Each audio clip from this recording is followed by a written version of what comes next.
If you yield, even when you are right, even the sworn enemies can become family.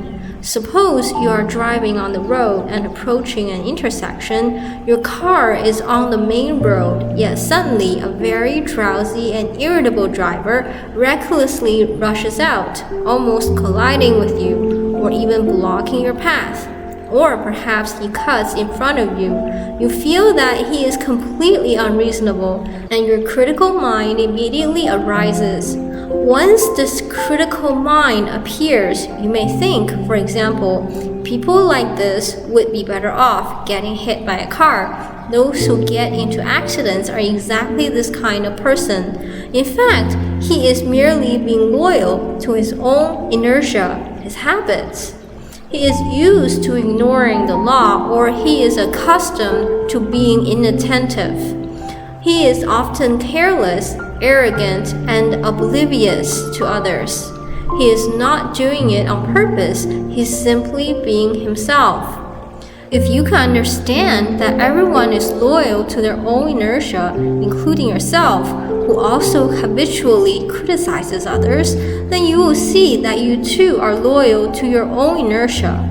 But if you can become aware of that inertia, namely your habit of criticizing others, then your connections to the platform of cause and effect will gradually diminish and may even be cut off entirely. For example, when you encounter others on the road, some people rush out from side streets. Some pedestrians only look straight ahead and never look behind them. When they cross the street, they do not look left or right. They simply walk straight forward where they want to go, as if no one else and no cars exist. It is as though everyone and every vehicle should yield to them.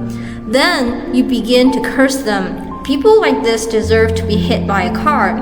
Those who get into frequent accidents are exactly this type of person. But let me share something with you. They are merely loyal to their own dullness, loyal to their own obliviousness, loyal to the belief that others will see them walking and yield to them. They feel they are not wrong at all. They're just being themselves.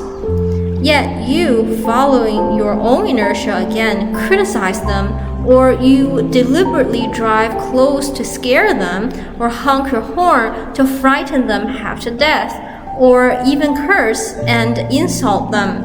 If you are aware in the present moment, you will yield. Yielding doesn't require the other person to be right. Yielding is not withholding simply because the other person is unreasonable. Yielding does not depend on arguing about who has the right. Yielding arises from compassion. Even if others are unreasonable, you will yield to them. At every moment, take yielding and non-contention as a mirror for your own life, a rule for self-observation to see how much inertia you have and how much ego still exists. In this impure and evil world, among beings trapped in the cycle of rebirth within the three realms, there is one common characteristic. They do not yield. Not yielding is the norm. Yielding is the exception. They only yield when they are forced to. Otherwise, there might be a traffic accident, or they fear someone might pull out a gun and shoot them. But I want to share with you that this is the inertia of the three realms, the habitual tendency of beings cycling through samsara. If you follow the same inertia, how could you possibly transcend the three realms? How could you ever escape the bondage of birth and death? No matter how many Buddha's names you recite, no matter what scriptures or true sutras you uphold, it is all the same. It is merely self-comfort. No matter what indulgences you buy or what path to heaven you acquire, none of it will work. You must understand that if you want to destroy your inertia, there is only one method. Become aware of it. Do not continue following the habit of not yielding. Do not continue following the habit of criticizing others. Do not connect yourself to the inertia of disliking people, events, or things. The moment this habitual thought arises, you notice it, simply observe it, and it will naturally fade and disappear over time. Observation is essential, but observation begins with comparison. What I am discussing here is a method that provides you with a direction for comparison. You compare it with your past thoughts, intentions, and actions, your behavior and mental movements. The reason you can generate the power of awareness in the present moment is that you have carefully examined and observed all the thoughts and actions you produced in the past. It is impossible to fail to observe your past words, deeds, and thoughts, yet expect the emptiness of each living moment to arise. Your present awareness exists because you have carefully and meticulously observed every intention and action from your past. Therefore, I often advise everyone who hears this teaching that all beings in this world must frequently spend time alone with themselves to examine how many thoughts of aversion arise, how many critical thoughts, combative thoughts, unyielding thoughts, narrow-minded thoughts, petty thoughts, or calculating thoughts. All behaviors and intentions involving scheming, manipulation must be dragged out and examined one by one. These crooked and distorted mental states bring you no benefit at all. They only generate hatred and resentment. They only place your body and mind in an unhealthy condition. They only cause you to wander endlessly in the vast ocean of birth and death, never seeing the shore. They only make you live in suffering while you remain unaware and even smug about it, believing that every man for himself, heaven and earth, will destroy those who do not look out for themselves.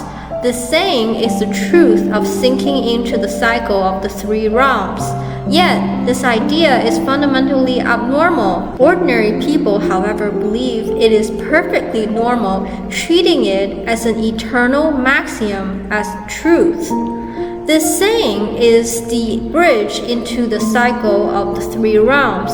It is the sole reason we live in hell. Thus, ordinary people mistake the false for the truth.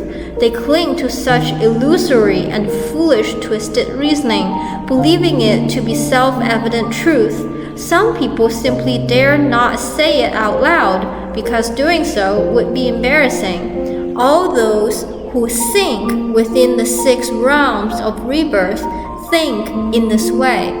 That is why they lack breadth of mind. Without breadth of mind, how could one possibly escape the 6 realms? Without breadth of mind, so many critical, resentful, calculating, and combative thoughts arise.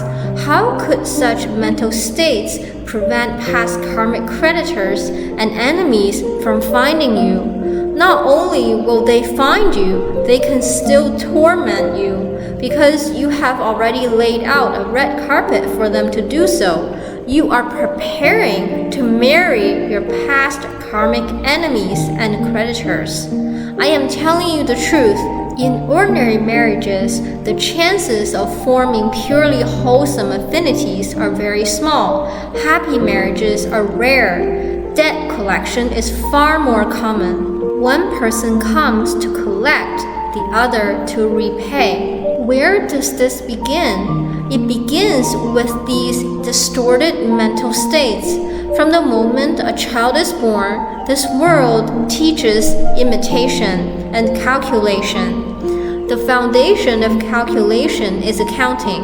Only after calculating clearly can no one know how much the others owe them, so they ensure they never suffer a loss. This training begins in childhood. From mental arithmetic to using an abacus, everything is about numbers, calculating how not to lose, how to gain without losing, how to get back at anyone who wrongs me. No matter the era or location, the rule is always, I must get it back. This world teaches this rule relentlessly. What is this? It is the law of sinking into karmic cycles. It is the law of sinking into the ocean of birth and death within the three realms.